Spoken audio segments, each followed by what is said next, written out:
अमन physics classes YouTube channel में आपका स्वागत है। मैं मिथिलेश पाठक। आज हम लोग 9th क्लास का चैप्टर जो मापन है उसी को पढ़ने जा रहे हैं। तो देखिए मापन क्या है। दैनिक जीवन में हम लोग मापते हैं दूध कितना लीटर है, मेज की लंबाई कितनी है, दीवार कितना ऊंचा है, ठीक है, कितना देर पढ़ाई की, 1 घंटा 2 घंटा, यही तो मापन है। ठीक है, मापना, ठीक है, इसी को मापन कहते हैं। तो मापन हम लोग पढ़ी, इसमें हम लोग सबसे पहले पढ़ने जा रहे हैं कि भौतिक राशियां क्या है।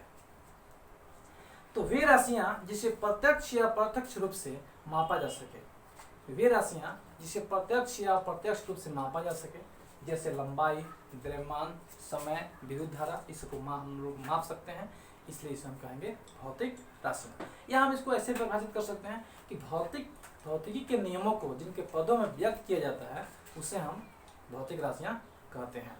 ठीक है, तो दो तरह से हम आपको परिभाषा बताएं इसका। वे भौतिक राशि वे हैं जिन्हें प्रत्यक्ष या अप्रत्यक्ष रूप से मापा जा सके। लंबाई, द्रव्यमान, समय, चाल, वेग, त्वरण, ये सब भौतिक राशियां हैं। तो भौतिक राशियां दो प्रकार की होती है। पहला में मूल राशियां, पहला में आपका हो गया मूल राशियां, फंडामेंटल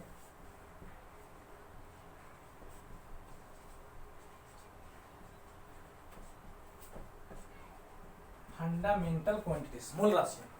तो मूल राशियां वे राशियां हैं जो एक दूसरे से स्वतंत्र होती है, जैसे लंबाई, द्रव्यमान, समय। मान लीजिए कि हमको लंबाई को मापना है तो द्रव्यमान से कोई मतलब नहीं, द्रव्यमान को मापना है तो दोनों से कोई मतलब नहीं, समय को मापना है इन दोनों से कोई मतलब नहीं। अतः लंबाई, द्रव्यमान, समय, इसका और भी है, ये सब हमारा मूल राशियां है। इसके बाद दूसरा प्रकार है व्युत्पन्न राशियां। व्युत्पन्न राशियां, डिराइव्ड क्वांटिटीज, है व्युत्पन्न राशियां। तो वे राशियां जो मूल राशियों पर निर्भर करती है उसे हम कहेंगे व्युत्पन्न राशियां, जैसे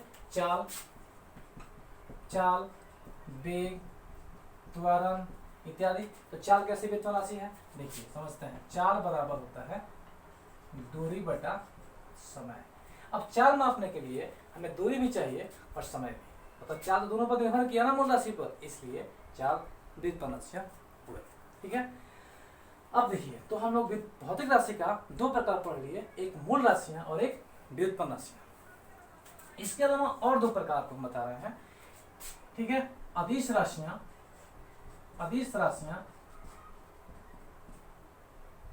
और है सदिश राशियां। इसको कहते हैं स्केलर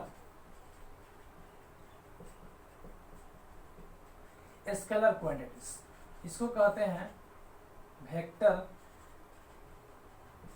क्वांटिटीज। ठीक है, अदिश राशियां और सदिश राशियां। तो अदिश राशियां क्या है, वे राशियां जिनको व्यक्त करने के लिए, जिनको पूर्णतः व्यक्त करने के लिए सिर्फ परिमाण की जरूरत होती है उसे हम अदिश राशियां कहेंगे। सिर्फ परिमाण बता सकते, दिशा से कोई मतलब नहीं होगा, वो होगा अदिश राशियां। और वे राशियां जिसको व्यक्त करने के लिए परिमाण एवं दिशा दोनों की आवश्यकता होती है उसे हम कहते हैं सदिश राशियां, जैसे वेग, बल, त्वरण। ठीक है, ये सब सदिश राशियां हैं। एक बार फिर मैं बता दूं अदिश राशियां के बारे में कि वे राशियां जिसे व्यक्त करने के लिए, पूर्णतः व्यक्त करने के लिए सिर्फ परिमाण की जरूरत होती है उसे हम कहेंगे अदिश राशियां। ठीक है, चाल, आपका दूरी, ठीक है, ये सब हमारा क्या है, अदिश राशियां हैं। कार्य भी अदिश राशियां हैं। ठीक है, अदिश राशियां और सदिश राशियां हो गया जिनको व्यक्त करने के लिए परिमाण और दिशा दोनों की जरूरत होती है उसे हम कहते हैं सदिश राशियां। ठीक है, तो आज हम लोग पढ़े भौतिक राशि क्या है। ठीक है, भौतिक राशि का आपका प्रकार यह हो गया मूल राशि, व्युत्पन्न राशि, ये अदिश राशियां और सदिश राशियां। ठीक है, ये हम लोग पढ़ लिए। अब हम लोग पढ़ने जा रहे हैं मात्रक। तो वह इकाई, मात्रक का होगा वह इकाई जो भौतिक राशि को व्यक्त करता है, या भौतिक राशि को व्यक्त करने के लिए उसी राशि का एक मानक चुन लिया जाता है जिसे हम मात्रक कहते हैं। तो मात्रक समझते हैं, लंबाई मान लीजिए 5 मीटर, तो मीटर यही तो मात्रक है। केवल 5 लिखेंगे तो क्या 5 का कुछ मीनिंग होगा, अर्थहीन होगा, 5 कोई मतलब नहीं। 10 किलोग्राम लिखते हैं, इस किलो को द्रव्यमान के लिए, इस किलो को अगर हम हटा देंगे तो सिर्फ 10 का क्या मतलब है, तो यही किलोग्राम हमारा क्या है, मात्रक है। तो मात्रक भी दो प्रकार, मूल मात्रक, व्युत्पन्न मात्रक। तो मूल मात्रक वे मात्रक हैं जो एक दूसरे से स्वतंत्र होते हैं, ठीक है, जैसे लंबाई, जैसे मीटर, किलोग्राम, सेकंड, जैसे मीटर, किलोग्राम, सेकंड। ऐसा नहीं है कि इतना ही तीनों को मूल मात्रक है, इसके अलावा भी है। तो मीटर किलोग्राम पर निर्भर नहीं है, किलोग्राम मीटर पर नहीं है, सेकंड किलोग्राम पर नहीं है, तो ये मूल मात्रक है। और व्युत्पन्न मात्रक वे मात्रक हैं जो मूल मात्रकों पर निर्भर करते हैं, जैसे चाल का मात्रक मीटर प्रति सेकंड। तो चाल का मात्रक दोनों पर निर्भर किया ना, इसलिए चाल का जो मात्रक होगा वो हमारा व्युत्पन्न मात्रक होगा, ठीक है। तो मात्रक के दो प्रकार हो गए, ठीक है, मूल मात्रक और व्युत्पन्न मात्रक। इसके अलावा मात्रकों के समूह को मिलाकर हमारे पास मात्रकों की पद्धतियां होती है 4। तो उस पद्धति के बारे में हम लोग पढ़ने जा रहे हैं। तो पहला हो गया उसमें सीजीएस पद्धति, पहला हो गया सीजीएस पद्धति। दूसरा हो गया एफपीएस पद्धति। तीसरा हो गया एमकेएस पद्धति। और चौथा हो गया एसआई पद्धति। ये 3 के अलावा ये भी है। तो हम लोग पहले सीजीएस पद्धति देखते हैं। मात्रकों की इस पद्धति में लंबाई का मात्रक सेंटीमीटर, द्रव्यमान का मात्रक ग्राम और समय का मात्रक सेकंड होता है। सेंटीमीटर, ग्राम, सेकंड।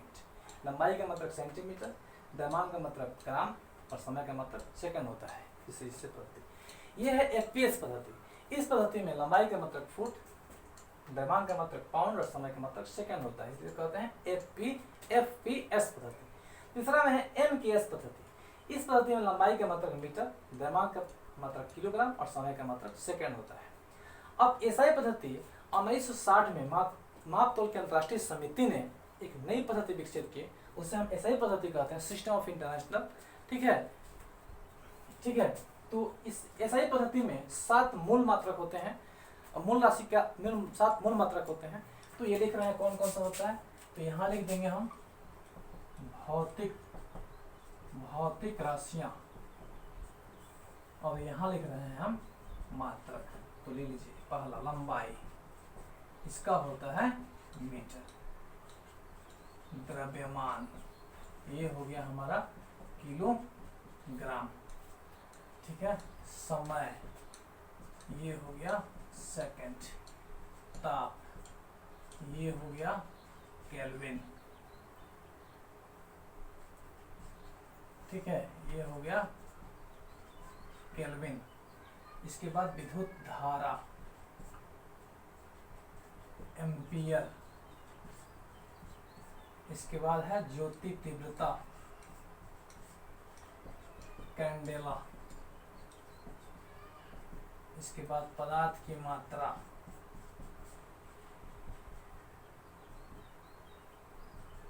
मात्रा, मोल। इसके अलावा 2 और पूरक मात्रक भी होता है, समतल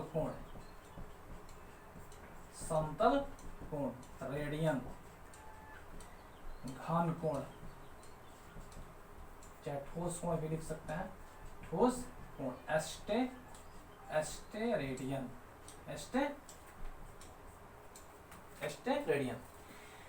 तो हमारा मापतोल की जो 4 नंबर है एसआई पद्धति, इसमें 7 गो मूल राशि और 2 सहायक, 7 गो मूल राशि उसका मात्रक और 2 सहायक राशि उसका मात्रक है। लंबाई का मीटर होता है, द्रव्यमान का किलोग्राम होता है, समय का सेकंड होता है, ताप का केल्विन होता है, विद्युत धारा का एम्पियर होता है, ज्योति तीव्रता कैंडेला होता है, पदार्थ की मात्रा का मोल होता है, ठीक है।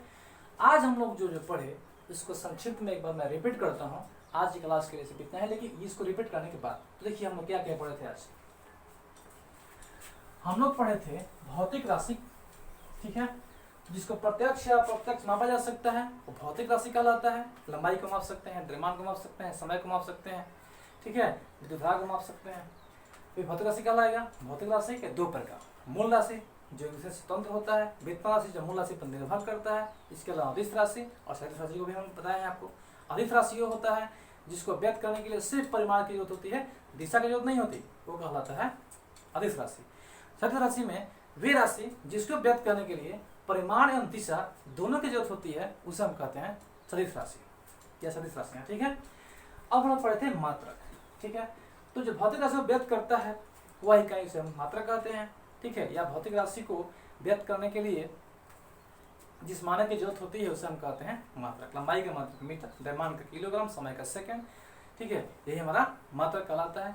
किसी भौतिक राशि को व्यक्त करने के लिए दोनों मान चाहिए। मान लीजिए 5 किलोग्राम हम लिख रहे हैं, तो किलोग्राम 5 अंकिक मान और किलोग्राम मात्रक, दोनों चाहिए ना, अंकिक मान और मात्रक। भौतिक राशि को व्यक्त करने के लिए अंकिक मान की भी जरूरत है और मात्रक का भी। ठीक है, तो मात्रक हम लोग पढ़ लिए। मात्रक दो तरह का होता है, मूल मात्रक और व्युत्पन्न मात्रक। तो मूल मात्रक और व्युत्पन्न मात्रक पढ़ लिए। अब मात्रकों को सामूहिक रूप से लंबाई, द्रव्यमान सब मिला करके मात्रकों की पद्धति हमारे पास 4 है। सीजीएस पद्धति, इस सीजीएस सेंटीमीटर ग्राम सेकंड पद्धति। ठीक है, एफपीएस फुट पाउंड सेकंड पद्धति। नाम से ही क्लियर हो जाएगा कि इसका मात्रक कौन होता है। और एमकेएस पद्धति, और इसके अलावा हम लोग लास्ट में एसआई पद्धति हम लोग पढ़े थे, जिसमें 7 मूल राशि, 2 सहायक राशि, उसका मात्रक हम लोग इसको पढ़ चुके हैं। ठीक है, आज की वीडियो में सिर्फ इतना ही।